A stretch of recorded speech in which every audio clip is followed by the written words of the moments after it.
السلام علیکم ورحمۃ اللہ وبرکاتہ۔ اعوذ باللہ السمیع العلیم من الشیطان الرجیم من ہمزہ ونفخہ ونفثہ۔ بسم اللہ الرحمن الرحیم۔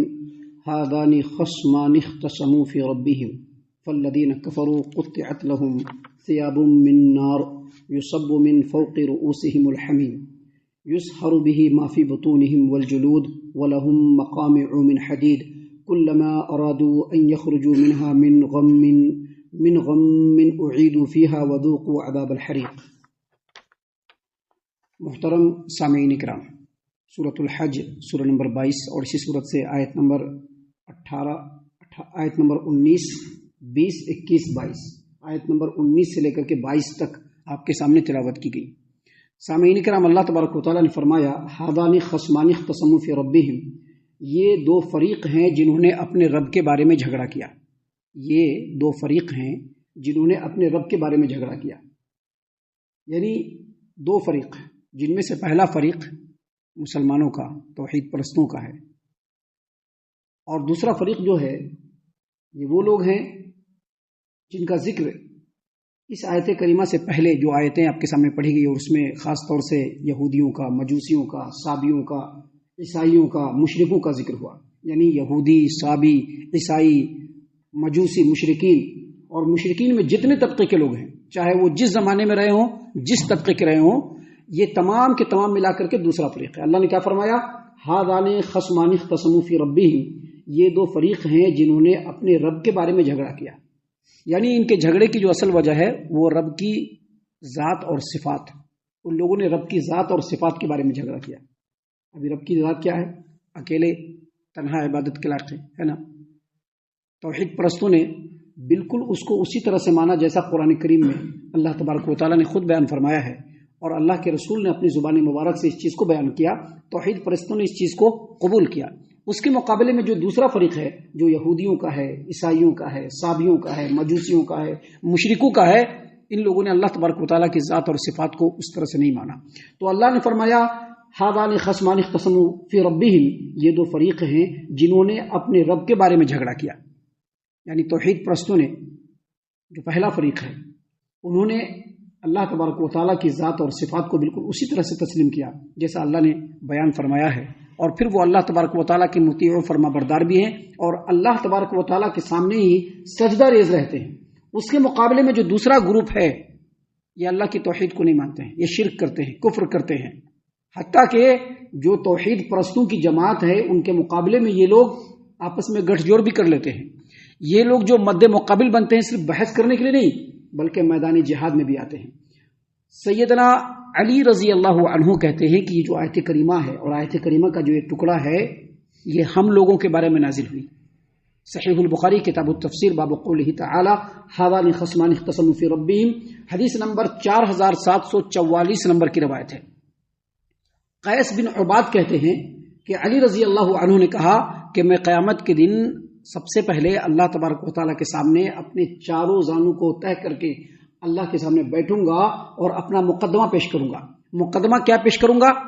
قیس بن عباد کہتے ہیں کہ جو آیت کریمہ ہے، جو دو گروپ کا ذکر ہے، یہ وہ دو گروپ ہے جو جنگ بدر میں مسلمانوں کی طرف سے اور کافروں کی طرف سے مبازرت کرنے کے لیے، مقابلہ کرنے کے لیے نکلا۔ مسلمانوں کی طرف سے کون نکلے؟ حمزہ، علی اور عبیدہ بن حارث رضی اللہ عنہ، یہ تین صحابہ مسلمانوں کی طرف سے نکلے مبازرت کرنے کے لیے۔ کافروں کی طرف سے کون نکلے؟ عتبہ بن ربیعہ، شیبہ بن ربیعہ اور ولید بن عتبہ، یہ تین آپس میں ایک دوسرے سے مقابلہ کرنے کے لیے نکلے۔ یہاں پر اس حدیث کے اندر بہت مختصر بات بیان کی گئی ہے۔ اس کی جو تفصیل ہے حدیثوں کے اندر اور سیرت کی کتابوں کے اندر آتا ہے، وہ اس طرح سے کہ وہ لشکر جو جنگ بدر میں کفار و مشرکین کی طرف سے لڑا، اصل میں وہ لڑائی کے لیے نہیں نکلا تھا، ایک قافلے کو بچانے کے لیے وہ لوگ نکلے تھے۔ لیکن جب لشکر کفار کو یہ پتا چلا کہ جس قافلے کو ہم لوگ بچانے کے لیے نکلے تھے وہ قافلہ صحیح سلامت مکہ پہنچ گیا، تو مشرکین کے لشکر میں سے بعض جو سرداران قریش تھے، ان کی یہ رائے تھی کہ ہم لوگ جس مقصد کے لیے نکلے تھے وہ مقصد تو حل ہو گیا، اب جو ہے لڑائی کرنے سے کوئی فائدہ نہیں ہے، چل پڑتے ہیں۔ یہ جو رائے رکھنے والے جو سنجیدہ طبقے کے لوگ تھے، اس میں عتبہ بن ربیعہ بھی تھا اور حکیم بن حزام، حکیم بن حزام بعد میں صحابی بن گئے. حکیم بن حزام رضی اللہ عنہ بعد میں اسلام قبول کیے، بعد میں بہت جلیل القدر صحابی بنے، لیکن ابھی کفار و مشرکین میں تھے. تو دونوں نے مل کر کے یہ طے کیا کہ ایک کام کرتے ہیں، جنگ نہیں کریں گے.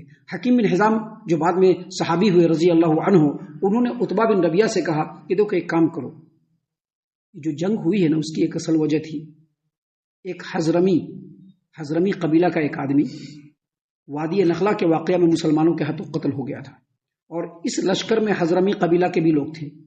تو حکیم بن حزام نے عتبہ بن ربیعہ کو کہا کہ دیکھو ایک کام کرو، وہ جو مرا ہے اپنی طرف سے تم دیت دے دو تاکہ دیت کا مسئلہ حل ہو جائے اور کوئی بات نہیں اٹھے. عتبہ بن ربیعہ کو یہ بات بہت اچھی لگی. دونوں مل کر کے ابو جہل کے پاس آئے، جو کفار و مشرکین کا صرف سردار نہیں تھا، بڑا ہی متکبر، انتہائی گھمنڈی، بہت ہی مشتعل مزاج اور بڑا ہی شرکش سردار تھا. جب اس کے پاس پہنچ کر کے ان لوگوں نے اپنی تجویز پیش کی تو ہتھے سے اکھڑ گیا ابو جہل. کہا کہ عتبہ تم اس لیے لڑائی سے بھاگنا چاہتے ہو کہ تمہارا بیٹا مسلمان ہو گیا ہے، تم بزدلی دکھلا رہے ہو. عتبہ بن ربیعہ کو بھی جوش آ گیا، یہ بزدلی کا تانا وہ برداشت نہیں کر سکا. کہا کہ کل دیکھ لیں گے کہ کون بزدل ہے، اور اس کے بعد بات یہیں پر ختم ہو گئی. دوسری طرف ابو جہل نے یہ کیا کہ حضرمی جو قبیلہ ہے جس کے ایک فرد کو مارا تھا اس کو اور زیادہ جا کے بھڑکا دیا. نتیجہ یہ ہوا کہ پورے لشکر کے اندر عمومی جنگ کی فضا بن گئی. نیکسٹ ڈے ایک طرف مسلمانوں کا لشکر ہے، دوسری طرف کفار مشرکین کا لشکر ہے.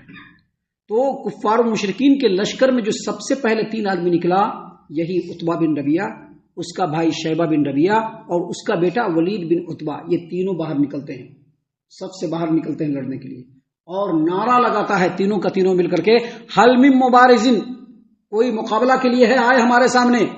جب اس نے نعرہ لگایا تو مسلمانوں کے سب سے 3 انصاری صحابہ نکلتے ہیں. اب تینوں انصاری صحابہ نکلتے ہیں اور یہ لوگ قریش کے ہیں، ذات برادری کی بات ہے، ہماری ذات، یہ تینوں قریش کے ہیں. دیکھتے ہیں انصاری کو تو کہتے ہیں آپ لوگ کون ہیں بھائی؟ ہم آپ لوگ کو نہیں پہچانتے، آپ لوگ کس قوم سے ہیں؟ کہا کہ ہم لوگ انصار میں سے ہیں، ہم لوگ مدینے کے ہیں.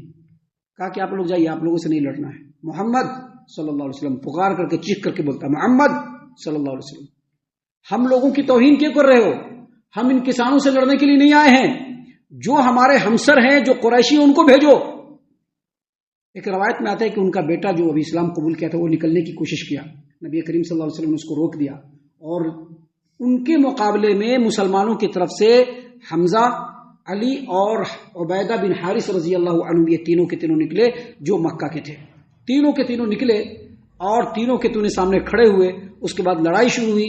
حمزہ رضی اللہ عنہ نے فوراً عتبہ کو اس کا کام تمام کیا. علی رضی اللہ عنہ نے بھی فوراً شیبہ کا کام تمام کیا. لیکن حارث بن عبیدہ بن حارث اور ولید بن عتبہ کے بیچ میں جو جنگ ہوئی وہ تھوڑا خطرناک رخ اختیار کر لیا. دونوں کی طرف سے جو وار چلا دونوں پہ وار پڑا، اور عبیدہ بن حارث رضی اللہ عنہ کے دونوں ٹانگ کٹ گئے اور وہیں پر گر گئے. علی اور حمزہ رضی اللہ عنہما دونوں آگے بڑھتے ہیں اور ولید بن عتبہ کو پہلے ختم کرتے ہیں، اور پھر یہ ان کا جو دم نکلنے والا ہے اٹھا کر کے لے کر کے آتے ہیں. تو کہتے ہیں کہ مجھ کو نبی کریم صلی اللہ علیہ وسلم کے پاس لے چلو. بالکل اب تب کی عالم ہے. نبی کریم صلی اللہ علیہ وسلم کے پاس پہنچتے ہیں تو عبیدہ بن حارث رضی اللہ عنہ کہتے ہیں کہ میرے بارے میں کیا کہتے ہیں؟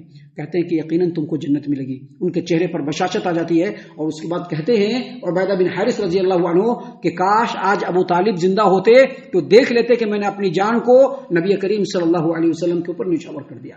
تو یہی وہ 2 گروپ ہے جس کے بارے میں اللہ تبارک و تعالیٰ نے یہاں پر فرمایا ہادان خصمان اختصموا فی ربہم، یہ 2 گروہ ہیں جنہوں نے اپنے رب کے بارے میں جھگڑا کیا. سامعین کرام، اللہ تبارک و تعالیٰ نے مسلمانوں کے بارے میں بتلا دیا کہ جو توحید پرست ہیں ان کو اللہ تبارک و تعالیٰ جنت سے نوازے گا.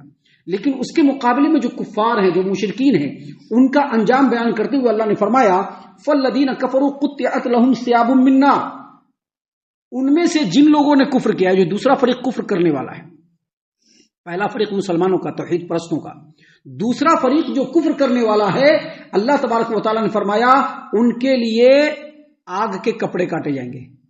یعنی جب جہنم میں ان کو ڈالا جائے گا تو ان کا جو کپڑا ہوگا، بعض مفسرین نے لکھا ہے کہ تانبا کا ہوگا، تانبا کا. آگ کے کپڑے کاٹے جائیں گے، کیا مطلب؟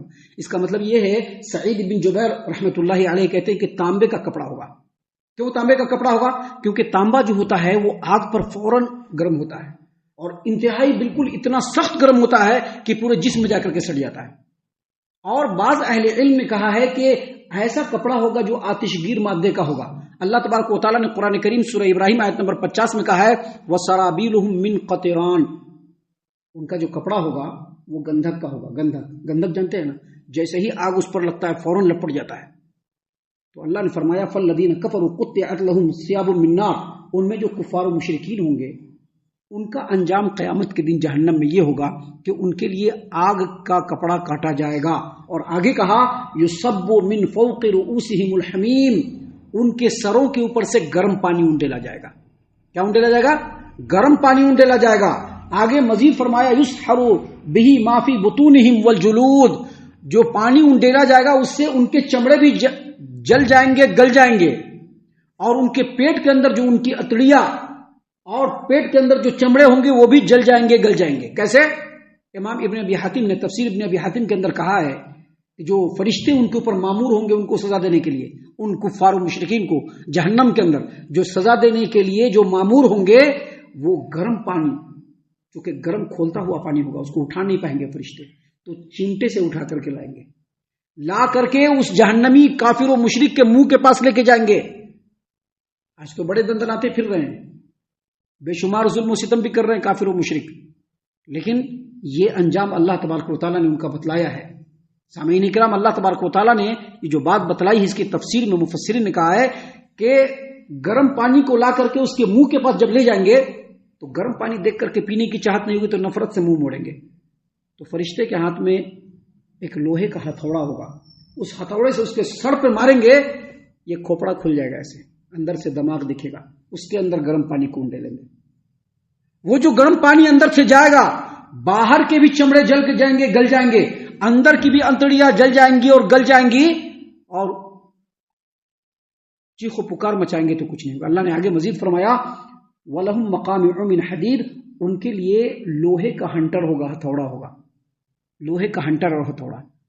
مزید کہا ہے کہ جو لوہے کا جو ہتھوڑا ہوگا اس سے ان کے جسموں پر جب وار کریں گے ایک ایک علم جو ٹوٹے گا تو موت موت چلائیں گے، لیکن موت وہاں نہیں ملنے والی. موت موت چلائیں گے لیکن موت وہاں نہیں ملنے والی ہے. اللہ نے فرمایا کلما ارادوا ان یخرجوا منها من غم اعیدوا فیها، جب ان کے اوپر عذاب کے لے کو تیز کیا جائے گا، عذاب کی چکی کو تیز کیا جائے گا تو غم سے، رنج سے، تکلیف سے وہ جہنم سے باہر نکلنے کی کوشش کریں گے. کلما ارادوا ان یخرجوا منها من غم اعیدوا فیها، جب جب وہ جہنم سے باہر نکلنے کی کوشش کریں گے لوہے کے ہنٹر سے ان کو مارا جائے گا اور کہا جائے کہ جاؤ.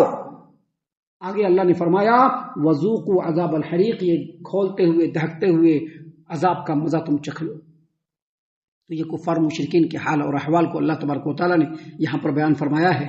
آگے ابھی اللہ تبارک و تعالیٰ نے اور بھی باتیں بیان کی ہے جن کو سمجھنے کی ضرورت ہے، سمجھ کر کے اللہ تبارک و تعالیٰ کی حاکمیت کو تسلیم کرنے کی ضرورت ہے، اللہ تبارک و تعالیٰ کے بتائے ہوئے طریقے کے مطابق اپنی زندگیوں کو گزارنے کی ضرورت ہے. ہم اللہ سے دعا کرتے ہیں کہ اللہ تعالیٰ ہم تمام کو ان باتوں کے اوپر خوب غور و فکر اور تدبر کرنے کے ساتھ ساتھ ان باتوں کے اوپر عمل کرنے کی بھی توفیق عنایت فرمائے. آمین. اللہ تعالیٰ ہم تمام کو صحیح معنوں میں پکا سچا مومن مسلمان بنائے، اللہ اور اس کے رسول صلی اللہ علیہ وسلم کی اطاعت و فرما برداری کرنے والا بنائے، صحابہ اکرام رضی اللہ عنہم کے طریقے پر چلنے والا بنائے، جنت الفردوس میں جگہ عطا فرمائے. اے اللہ ہم تمام کو جہنم سے پناہ دے، اے رب العالمین ہم تمام کو جہنم سے پناہ دے، اے مالک الملک ہم تمام کو جہنم سے پناہ دے. آمین یا رب العالمین. وما علینا الا البلاغ المبین. تبارك الذي نزل الفرقان على عبده ليكون للعالمين نذيرا.